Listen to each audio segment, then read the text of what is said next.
welcome to this week's edition of Think Big. I'm your host, Akia Garnett. Thank you so much for tuning in to this week's show. I'm excited because we've got a full lineup for you this evening. First, I'm going to be talking to Cheryl Taylor, and she's a licensed social worker. She's practicing out of the Counseling Center of Maryland, and she's doing some amazing things to help people move to a level of functionality where they just feel that they're able to thrive at their very best. And later in the show, we're going to have 4 young entrepreneurs on who are going to share their journeys with you and talk to you about the things that they are doing in the marketplace at such young ages. I know you're going to enjoy these conversations. Thank you so much again for tuning in. Hey, Cheryl, how are you? Hey, Akia. So nice to be here. Thank you. How was your journey over here? It was fine. It was great. The weather's gorgeous outside, Right. and the windows were down, and my son was in the back seat, and we got here well. Awesome. So, Yes, thank you. all right, so, Merriam-Webster defines inner self as the emotional and spiritual part of someone. Okay. I know it's so much more than that. Yeah. You practice at the Counseling Center of Maryland. Yes. How are you able to help people understand what that concept, inner self, means? Well, I think the concept of inner self it's a big thing. It's huge. And I think it means different things to different people. So if you asked one person about their inner self, they might answer intellect, education, spirituality, their connection with nature, their connection with their inner child. I mean, there's different ways of defining one's inner self. And I think it's different for individuals. For me, my inner self, it's really about a spirituality and having my mind be connected to my spirit and kind of being in the flow. Right. And when you talk about that inner child, Yes. what do you mean by that? Well, I know that, so what I mean is that every person, whether they know it or not, we all have inner children inside of us. And we all have an adult self inside of us if we're adults. Right. And sometimes things go astray or people find themselves in trouble if, for example, their inner child is running things, Right. is in charge Right. when the adult needs to be in charge. Correct. I have a friend who rides a motorcycle, and he just started working on inner self work. And he was riding a motorcycle, and he got in an accident, and he realized that his inner child was up in the front riding the motorcycle Right. when his inner child needed to be on the back seat riding with him being in charge. So my inner child or someone's inner child is often the playful part of them, the Right. part that indulges themselves. Right. And then the adult self is really the aspect of oneself that helps control and regulate or take care of the inner Right. child. And that inner child and then inner self are 2 different things then.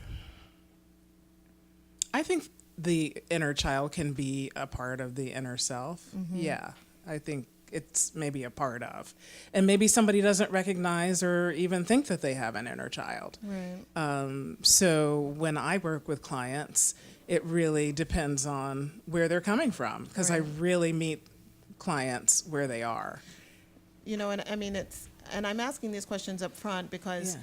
I know it just seems it's such a tiring process when you say I'm getting in touch with my inner self. Some people might laugh at that. They might say it's foo-foo or, Yeah. kumbaya. Yes. But, When you titled the talk, I was like, Right. really? Do we have to call it that?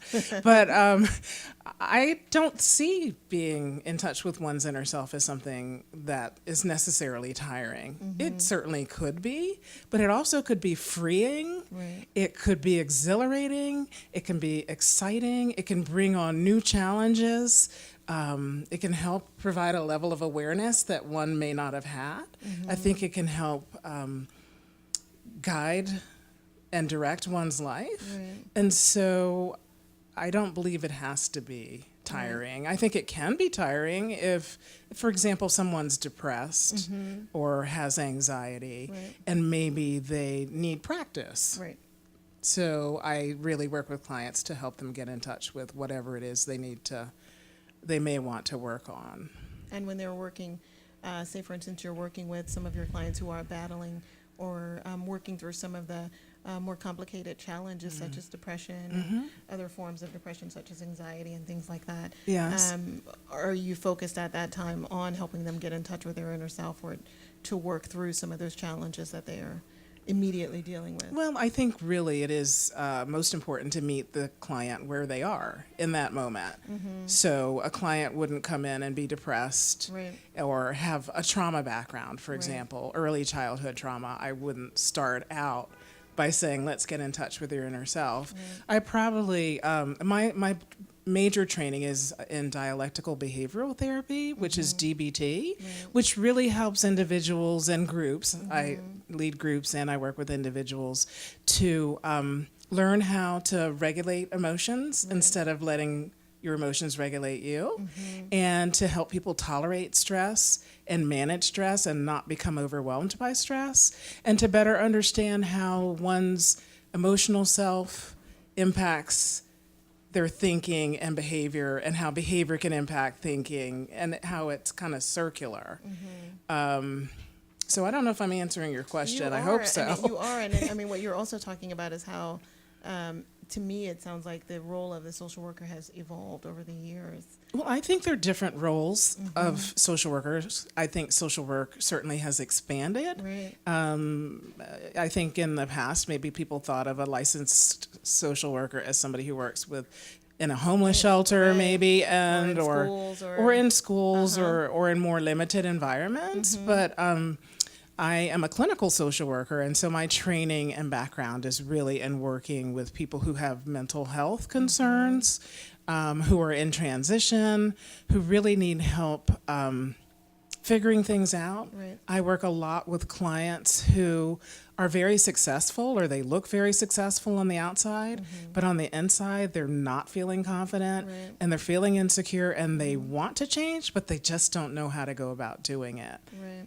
I mean, and some of the changes, some of the challenges that you help people work through are feeling overwhelmed, isolationism, peer pressure, issues that come with having a complicated life. When I see things like having a complicated life, I feel like we all have a complicated life, but I'm pretty sure there is other levels to having a complicated life that might make it very difficult to cope. Absolutely. I think just living can be complicated. Right. And then if you maybe add in the dynamic of having maybe dysfunctional childhood or abuse in your family of origin, or addiction, or growing up with parents or grandparents who had addiction, it certainly does complicate the picture. And then I think life is just harder right now anyway. You know, the news, we're being bombarded with the news and social media, and things are moving at a quick pace. And there's a lot of pressure to succeed or to appear successful. Right. I mean, I was looking at some recent stats in terms of the numbers of people in the Washington, D.C. metropolitan area over the years who have been working through certain psychological challenges. And in the past, it seemed like that number was higher. It looks like it's kind of leveling off right now. You might have different statistics to speak to that. Yes, and I can really just respond to the clients who end up coming to see me or who work with my peers. I think it's increased a lot with the city and the area that we live in, with the political climate and the pressures of working in government, and if people are parents and maybe they're parents of children, and then they've got aging parents, so they end up being caregivers, and just the stress. It's so competitive here in many realms. It's like other markets in this country, it's unbelievable. Right. So everybody here is overly educated, overly credentialed, overly qualified. So yes, and it quite a bit of things. Yeah, absolutely, I agree with that. And then it trickles down to the kids. Right. So kids are 5 and they're playing on sports teams, and they have coaches. Right. If the parents have the wherewithal, and even if they don't. The competition really starts kind of early, and people are grooming their children to be successful in school. Sometimes, before they're born. Right. They're like, they're going to go to that preschool. Already mapped out what they're going to be, where they're going to go. Although once a child comes, the child really dictates who they are. Right. Yeah. So, I mean, what exactly is this concept of psychotherapy? I can speak to it from my perspective. I think there's probably a dictionary definition, but for me, being a psychotherapist is something that I feel honored and privileged to be. I changed careers to become a psychotherapist. I have been helped by psychotherapists throughout my life, my younger life, and I had some really good therapists, and I had some therapists that were not so good, and they've informed me. And so I really view psychotherapy as an opportunity for individuals and couples and families to come in and have a relationship with me. And I get to know them really well. I'm a really good listener. So somebody might say something, and a month later they're saying something else, and I'm remembering what they said, and I'm bringing it out and kind of tying it all together for them. I hear what they're saying, and I hear what they're not saying, kind of the meta message. And it's I provide an environment that's really safe for people to come into, where I'm non-judgmental. There is no judgment. Judgment is suspended at the door. And where it's safe for them to be their emotional selves. I encourage emotions. I have a client who started to cry the other day, and she wanted nothing. She didn't want to do that. And I'm like, well, there are boxes of Kleenexes around the room so that you can express your feeling, because your feelings, because expressing or feeling feelings can be really freeing. Yeah. I mean, and just unpacking, some of those things, I'm pretty sure in your various sessions, it takes a while just to unpack, to have a real conversation about what the real challenges may be. It can. Sometimes people also come in really motivated or really in pain. Like by the time they get to my office, they are ready. They're ready and motivated. So, and then there are other people who are more resistant, and where it takes time to establish rapport with them. And where they feel comfortable, but I'm really good at kind of making that happen relatively quickly.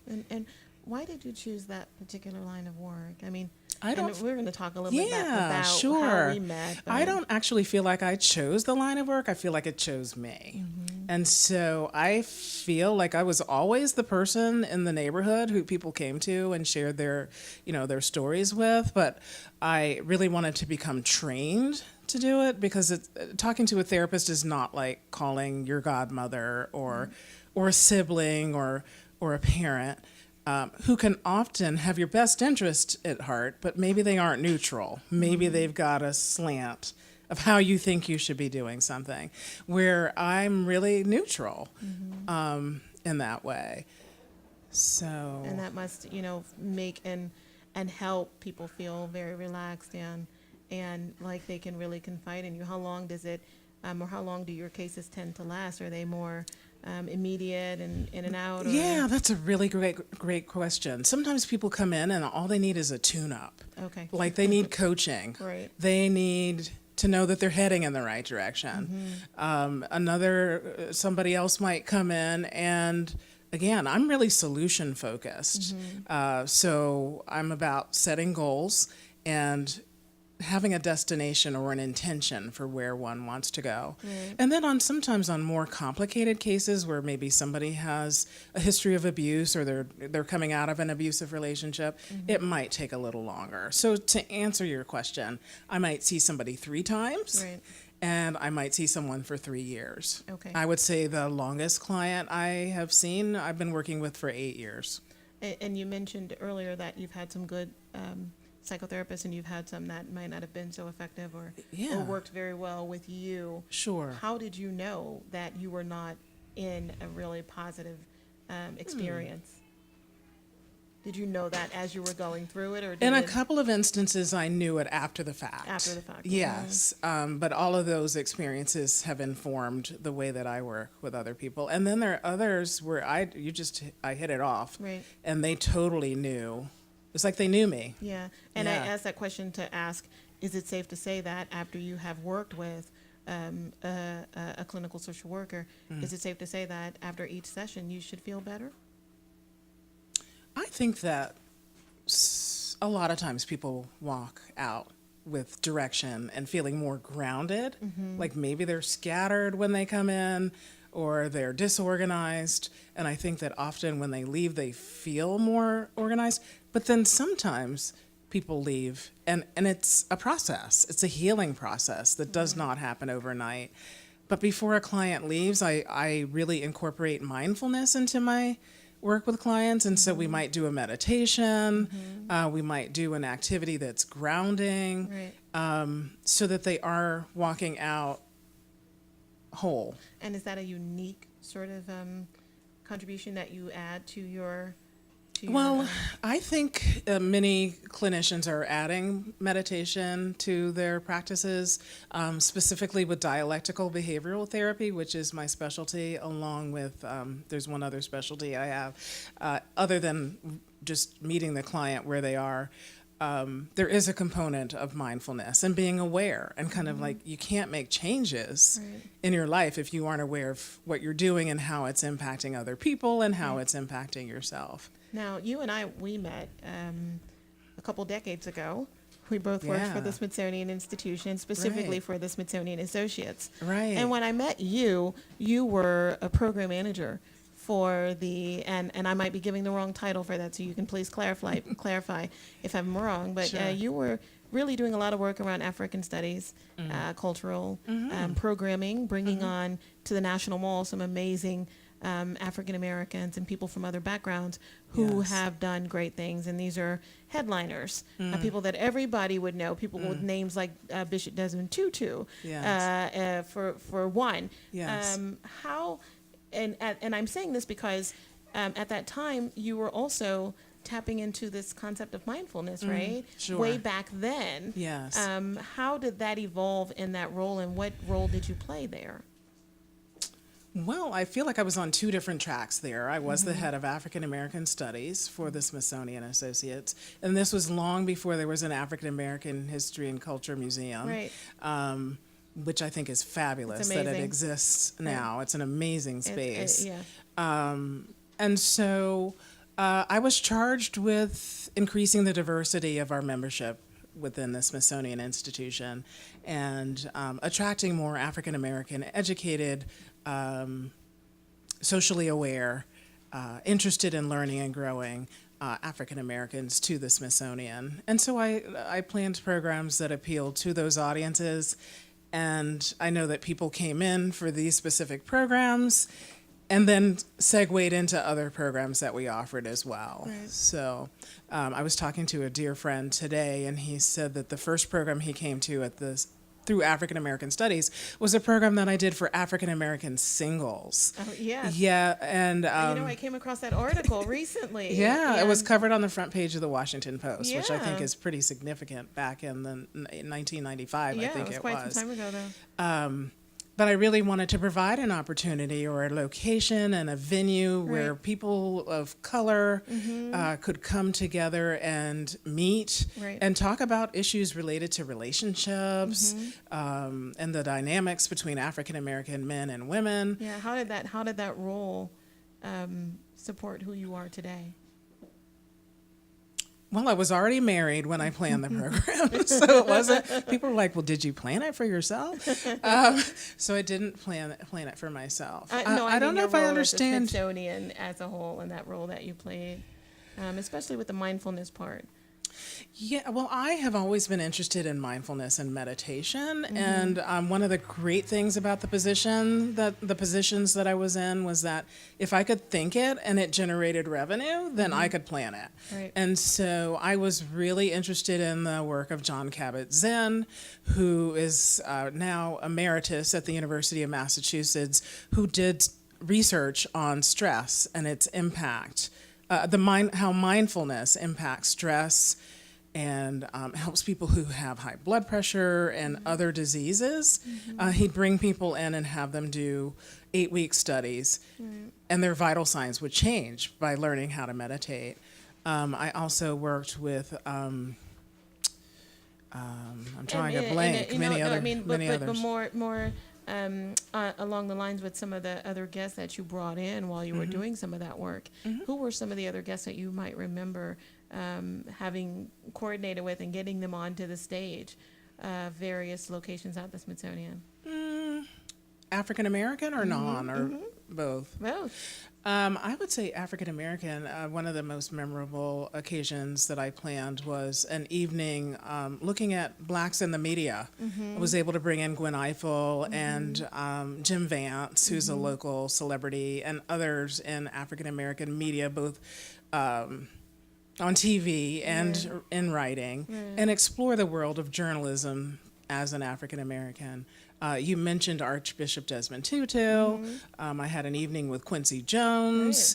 I mean, the list goes on. Yes, and on. yes. And that was very, very big early on, as you said, even before there was the National Museum of African American History and Culture. Yes. So you were a pioneer in many ways with bringing African American programming onto the National Mall. And so I was a part of that. I remember watching you soar and doing those, and I really, appreciate the impact that you had on me as a young professional. So I want to say that to you on camera, that you had an amazing impact on me as I worked on the National Mall, getting a chance to see up close and personal programming that was directed toward a person like me. And so being on the National Mall was not a foreign concept to me. I was born and raised in D.C. Working on the National Mall was a dream for me. When I got onto the National Mall, though, I didn't expect to face some of the things that I faced as a result of seeing some of the programming that you were able to put on. Your execution of that programming was just amazing. And again, I just thank you and I salute you for that. Oh, thank you. And you working on the mindfulness part. Now that was so much of a surprise for me, because I don't remember that part of the mindfulness part. And so as I began to communicate more with you about that, I thought that was absolutely amazing. And I saw the connection between that and what you're doing today. I think the seed was probably planted somewhere in there back then. I really enjoyed myself in that role. Right. And I'm really enjoying myself now as a psychotherapist. And they really suggest that you do what you would do if you weren't even paid to do it. And I really feel a calling to helping people live their best lives. Right. I mean, Cheryl, why do you think it's so difficult for people to accept the fact that they need professional help? I think for some people it's difficult, and I think it can be a process. I think in the African American community and other communities of color, there's still stigma, like you don't want to, we don't want to tell our business, we don't want to air our dirty laundry out in the street. Why don't you go to church and pray? I happen to be blessed to be a member of a church that's really progressive, where the pastor talks about his own mental health and how therapy and medication has helped him. And I probably joined that church because of his progressiveness about it. But I think that, I have clients who, they don't want to take medication if a psychiatrist prescribes medication because they're still feeling judged, or maybe they're judging themselves. But I view mental health and mental illness not any different than someone who has maybe type 2 diabetes or high cholesterol or heart disease, and who needs to address those concerns. So I really feel that the mind and body are connected. They aren't two separate beings or two separate aspects of a person. And I mean, do you think it's healing? And do you think there's a stage of utopia when it comes to being in touch with our inner self, or being authentic to who we truly are?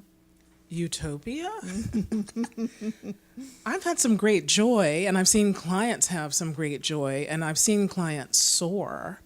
I don't know of anybody who's reached utopia on earth, but I certainly have seen and worked with people who come in who might define themselves as depressed. Like, they think if you looked up the word depressed in the dictionary, or maybe not on the dictionary anymore, if you Googled it, that their picture might come up, and have worked with them and taught them skills and I'm also training to become a Daring Way facilitator under the And that's a Brene Brown's Great. brand. Yeah. And I just love the work, and it's really teaching me to work with individuals and myself around issues related to shame and vulnerability. What's that all about? Well, it's probably, I need another half hour to explain it all. But shame, we look at shame versus guilt, and a lot of people think they're the same thing. Right. But shame is really when a person feels that they are bad, when they're feeling the worst about themselves, and they kind of get stuck in a hole and can't see anything really positive about their lives. And so the shame work is really helping people get in touch with shame, and then learning how to become more shame resilient, meaning learning how to garner support for themselves with other people who are safe. Sometimes a person might feel bad or might feel negative and have shame, and they just talk to the closest person to them, when really it really is about learning to discern who is worthy of hearing your story and who isn't worthy of hearing your story. And so you also work with people who might be overcoming challenges such as shame and the other vulnerability. Yes. Uh-huh. But there are some other more chronic, I guess, and that's the best word that I can use for it, challenges that you help people move through, such as self-inflicted pain and eating disorders. Yes, I have a really broad experience of working. I started in adoption work, and I did home studies and helped parents who were facing infertility concerns. And then once their child was adopted, helped work with them on adjustment disorders. I've worked with parents who have children with special needs. I've worked with caregivers who are experiencing stress and burnout, and helping them learn to take care of themselves first, to put themselves first, addictions, compulsions, compulsive overeating, you name it. And in those instances, the approach is it similar? No. I've got a whole bag of tricks. And, I've got a real dense toolbox that I use. And so it isn't one size fits all. I really am addressing whatever the client needs in the way that they need it. Right. How do people find you? Well, they can come to my website. I work for the Counseling Center of Maryland, and that is counselingcenterofmaryland.com. And I also have a Psychology Today profile, and I provide consults on the phone for anybody who might want to check out and see whether there's a good fit there before they commit. Cheryl, in closing with you, my final question with you is, when you're working with someone or after you are done with your session, your final session with that particular client, what is your hope for them? Well, first of all, when I'm working with a client, I'm fully present. I am in that room with that person. I usually meditate and or pray to be of service to that person while they're in the room with me. There's nothing else that really exists except me and that other person, or me and the group that I'm leading. And so I'm fully present. Like, I'm hearing, like I said, what they're saying and what they aren't saying, and I'm feeling their feelings. I'm a real empathetic person, have empathy. When they leave, you mean like when they're complete? Yeah. When they terminate, or when it's time to say goodbye, I am so happy for them. I don't believe that anybody needs to come to therapy and be there for the rest of their lives. It's not a sentence. They're there because they want to be. They're there because they're growing. And so my hope for them is just that they are able to be fully authentic themselves, and to also live the best life that they were meant to live. My goal for myself is to not get to the end of my life and have regrets. And so if I can help other people do that, then my job is done. Wow. CounselingCenterofMaryland.com. Yes. Thank you so much, Cheryl, for being thank here. you. It's been fun. Thank you. We'll be right back.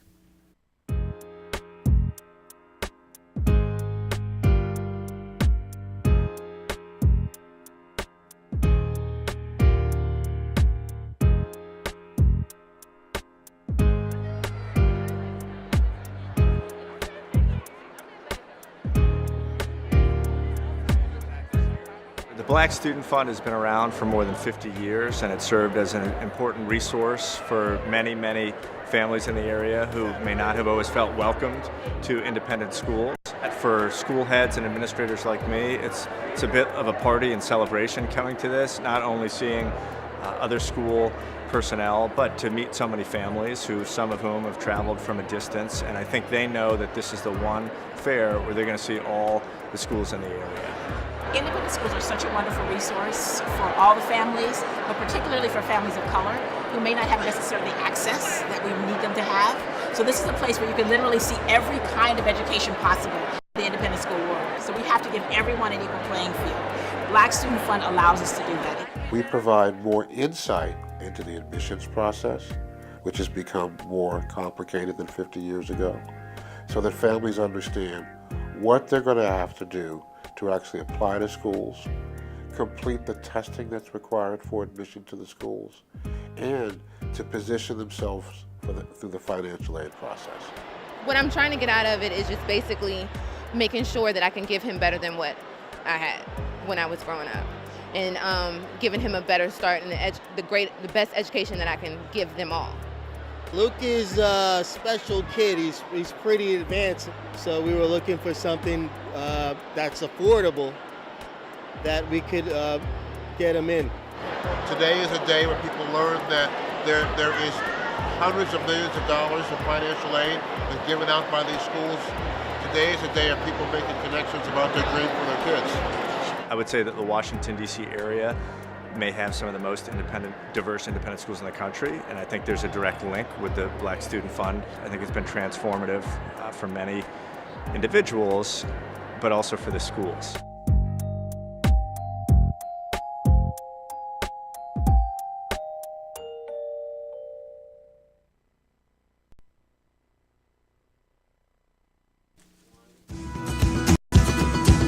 This episode of ThinkBIG is brought to you by the SOAR Community Network. Visit them on SOARCommunityNetwork.com. Check out the Lunchbox.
back to Think Big. I'm your host, Akia Garnett. Thank you so much for tuning in, for sticking with us.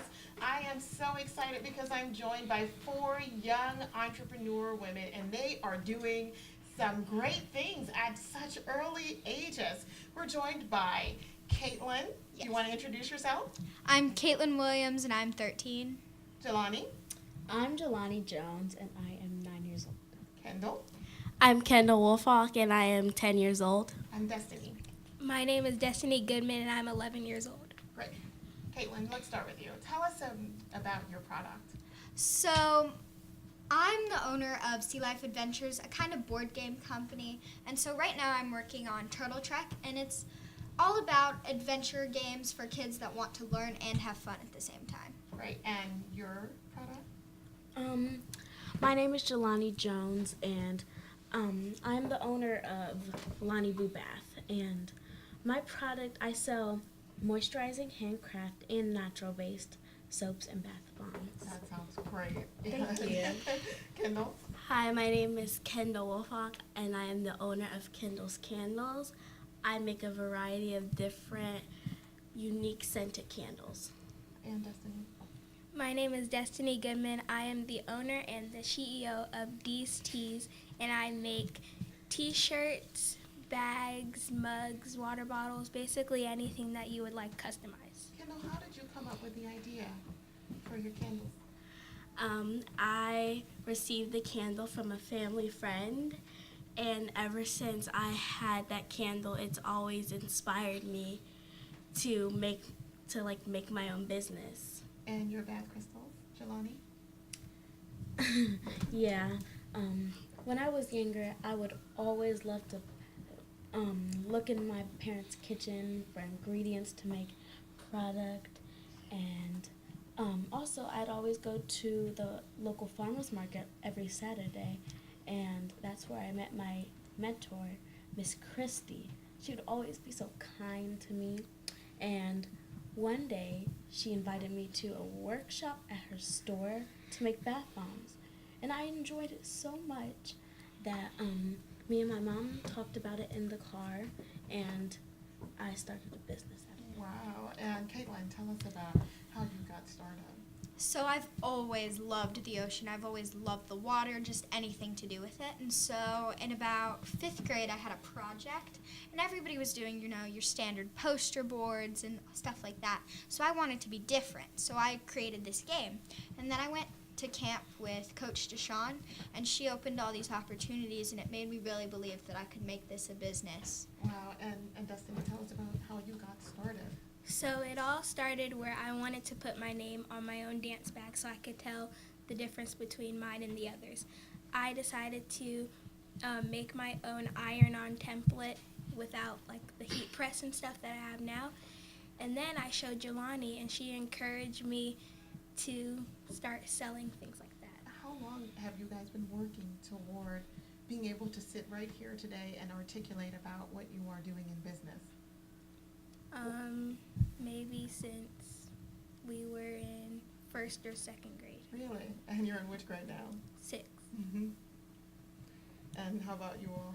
Ever since I've started my business, I've been always working towards this point. How do you choose the scents? Well, it's all about what people want, so they can give me their scents, and I can make their candle based on how they want it. So you customize scents based on what people want? Yes. Well, all right. Yeah, and Jelani, what about you and how long you have been working through this whole concept? Well, I've been working through since pretty much October when I started this business, and it's just been so fun, and I plan to work harder and reach more heights. And Caitlin? I've been working on this for a long time, and I'm just really excited to keep going, create more stuff. That's awesome. Can you tell us about the game and the rules and how it works? So, you start as a young sea turtle hatching from your nest, and it's you go through a journey trying to get to the water and trying to make it safe, because only 1 out of every 400 sea turtles make it to adulthood. And so it kind of portrays all those dangers and struggles that these animals have to go through. And so you roll the dice and try and get to the water before anybody else. Wow. And how long does it take to actually get through a game? Depending on how many players, I'd say about 30 minutes or so. Okay. And this is coming from a passionate side that where you said earlier that you just love sea animals? Sea animals, the water, everything like that. My goal in life is to become a marine biologist. Wow. And who introduced you to the water in that way? My family, we've always loved going to the beach, and so actually my mom kind of pushed me to be involved and do summer camps and stuff, and she pushed me to kind of create a game, and they've always kind of had me think outside the box and do something different. Do you feel that other do you feel that other students are doing the same thing that you all are doing? Do you feel as if you all are surrounded by youth that are just like you, or if you are kind of moving faster than most? I feel like I'm kind of moving faster than most because a lot of my friends in school and outside of school, they really don't have a business. So it's like I'm kind of their inspiration. That's what most of them tell me because they want to try and reach their goal of starting a business.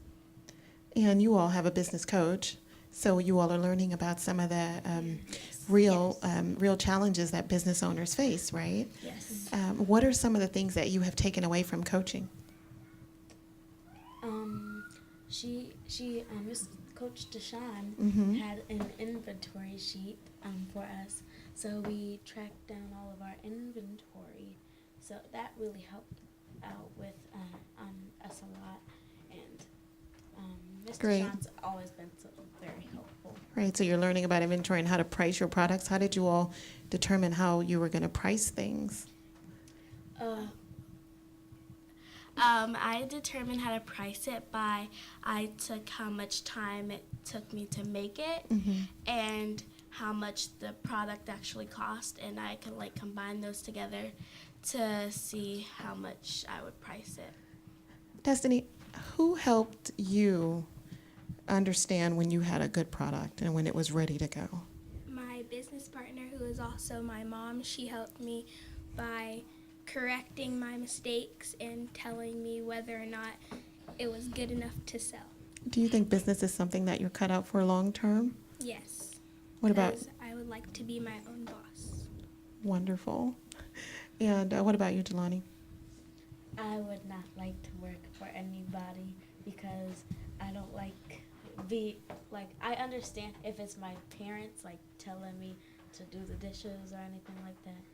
But then I don't want like a worker to always, or boss to tell me what to do all the time, and I'll get tired of it and try to quit because I want to keep on going. So I want to keep cracking. And what was it like, the actual naming of your business? How did you come up with a name for it, Kendall? I wanted to be like unique and be different. So instead Because you spelled it differently with a Y versus an I. Because my name is spelled with a Y, and like I wanted my business name to be like eye-catching.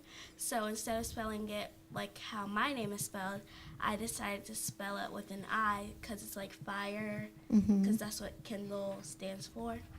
So I wanted to like make it with an I. Great. And what about you, Caitlin? How did you come up with a name for your business? It was a pretty vigorous process, but thanks to my CEO sisters, we kind of bounced ideas off of each other, and they helped me come up with the name that I really, really like. Now, we've had your coach on, Deshawn Robinson Chu, on before, and she's going to join us in just a second. But for this concept of CEO, and a couple of you have mentioned that, what does that mean?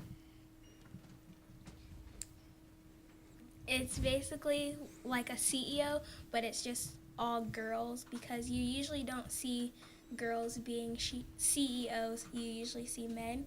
So Coach Deshawn told us that she made CEO for girls to get their products out there. That's just great. Are you all excited that you're going through coaching at such young ages and learning what some people have to wait forever to learn? Yes. Very. Yes, I'm very excited because I feel like I can do anything I want if I put my mind to it. You certainly can. So I just want to keep on going and going until like I reach the top.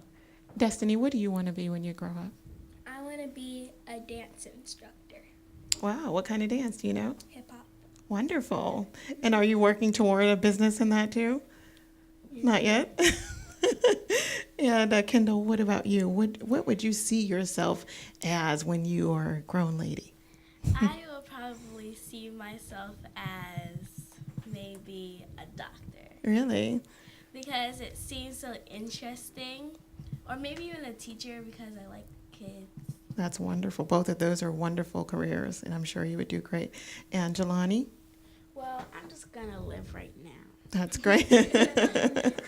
Well, it's not like you're not already busy. Yeah. So the real question is, what are your grades like? Grades? Okay, I'll go first. I have A's. Straight A's? Yes. Wonderful. I also have straight A's, and I think it's pretty important that you have to balance all this stuff that we're doing on the side with our academics. Right. Are you guys involved in any sports? And do you get to go outside and play with other kids? I do like to go outside and play, but I also have to remember that I have a business that I have to run, and if there's an order that needs to be filled, I need to do that first before I can do anything else. Great. And you all come up with a budget every year of how much you want to make in sales and revenue? Yes. And so have you met your goals? Not yet, but I'm pretty close. Great. And how do you feel when you actually meet one of the goals that you set with your coach?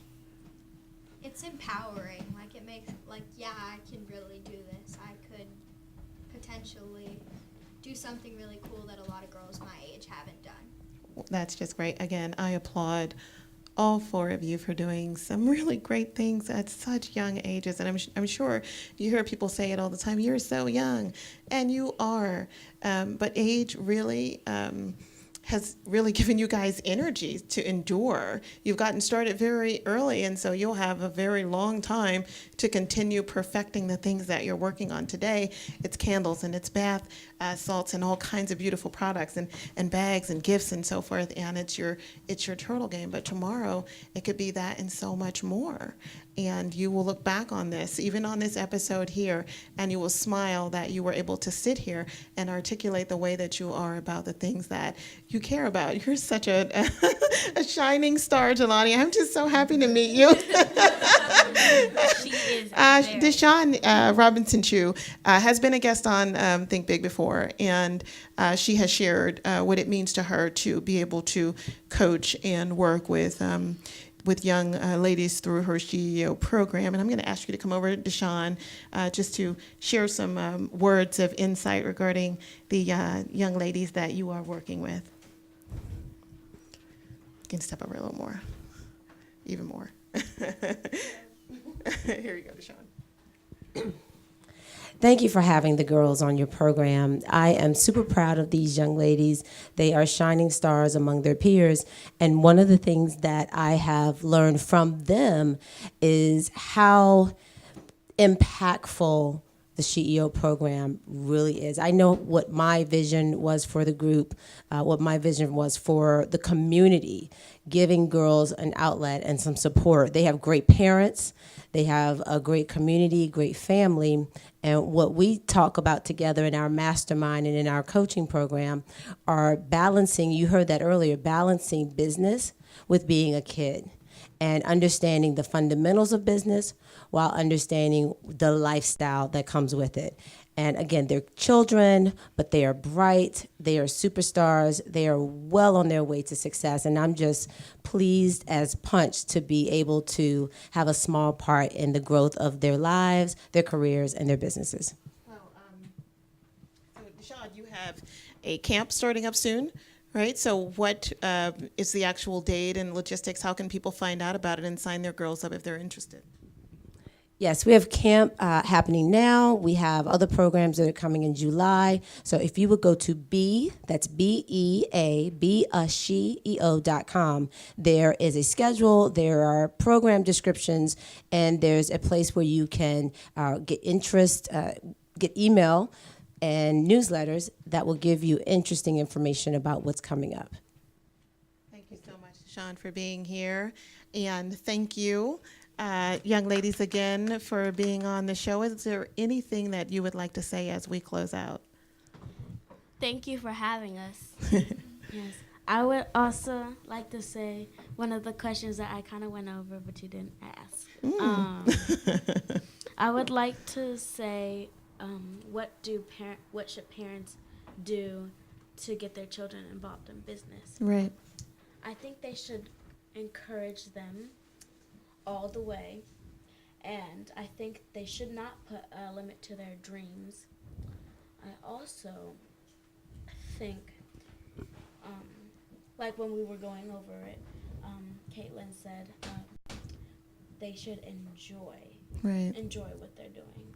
Well, that is very wise, Jelani. And I also think the parents should show them how to use their creativity to benefit others. That is very wise, and thank you so much. And I just thank all of the wonderful parents who have just invested in your children the way that you have. Deshawn is coaching them, but you all are also coaching them at home. You're their coach, their teacher, their lawyer, their doctor. You're all of those great things. And you have done such an amazing job with these young ladies, so you all deserve a round of applause and a bow. Thank you so much again for shining your light, for being on the show. And I look forward to having you guys back on again in the future to talk about your next venture in business. I thank you for tuning in this week. I thank Cheryl Taylor for being here as well, as we talked about her practice at the Counseling Center of Maryland, and that is the counselingcenterofmaryland.com, where you can reach out to her and find out about the services that she offers. Again, thank you so much for tuning in. We'll see you again next time. This episode of Think Big has been brought to you by the SOAR Community Network. Visit them online, soarcommunitynetwork.com. Find out about the Launchbox.